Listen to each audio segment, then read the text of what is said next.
If what I'm about to tell you about did not happen in my client Cindy's car accident injury case, she would have maybe received no settlement at all. Instead, because of this one thing that happened in her case, we were able to get her a $47,000 recovery despite her having no broken bones, not needing surgery, and not having any lost wages to claim.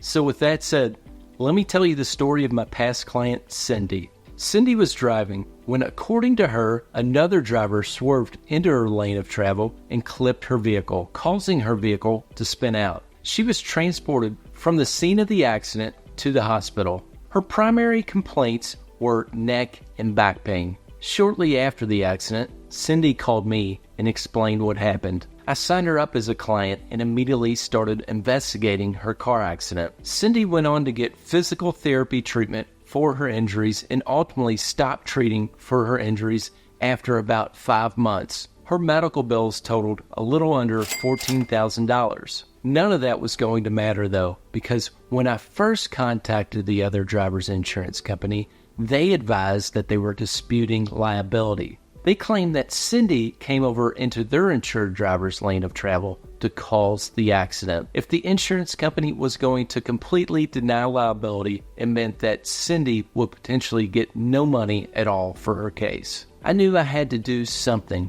to try to get this insurance company to reverse their decision. After investigating the accident further, I was able to get in touch with an independent witness to the accident. This witness confirmed Cindy's version of the accident. He was behind Cindy at the time of the accident. He recalled seeing the other driver drive by him at an excess speed, weaving in and out of traffic. He saw this other driver go into Cindy's lane of travel and clip her vehicle. The other driver was the clear at-fault cause of the accident. I took this other driver's recorded statement to preserve his statement. I also then informed the other driver's insurance company of the name of this witness and provided them with his phone number. After the insurance adjuster spoke with this witness, they confirmed to me that they were admitting liability on behalf of its insured. This was great news for Cindy. Once we gathered Cindy's medical records and bills, it was time to see if we could negotiate a fair settlement on her case. So I then sent a written demand to the other driver's insurance company,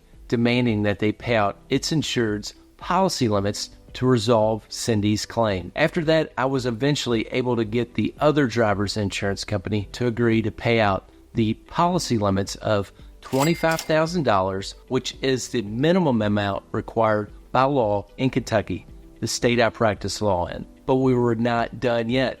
Thankfully, Cindy had underinsured motorist insurance coverage on her automobile insurance, which is a type of insurance coverage that will pay you for your damages over and above any at-fault driver's insurance in the event that they don't have enough insurance to cover your damages. So I next sent a written demand to Cindy's underinsured motorist insurer and was eventually able to settle her underinsured motorist claim for an additional $12,000, bringing her settlement to $37,000. But since Cindy also recovered $10,000 in personal injury protection benefits to go towards her medical bills, her total recovery on her case amounted to $47,000. Cindy was ecstatic. The thing that absolutely saved her case was the tracking down of the witness. If you have been in a car accident, I would highly suggest to anyone to find any witnesses to your accident and be sure to get their address, phone number, and name and ask that they stay at the scene to give a statement to the police when they arrive if they have time. It is vital that you prove liability against another driver in your car accident case. That driver may have a completely different version of how the accident happened than your version of the accident. If you can track down any independent witnesses to your accident, what they have to say about how the accident happened will often be the most crucial determining factor as to how liability is apportioned in your case. The witness in Cindy's case saved Cindy from potentially getting zero in her case. But the thing is, just because you have tracked down a witness in your case that sides with your version of how your car accident happened, you still may be thinking that you have no idea as to the next steps to take on your injury claim since you have never been in this position before. And if that sounds like you, I highly suggest that you watch this video about to pop up right here, where I go over a step-by-step car accident claim guide that is so simple even a caveman can master it. Lastly, if you've been injured in Kentucky, remember to don't wait, call Tate.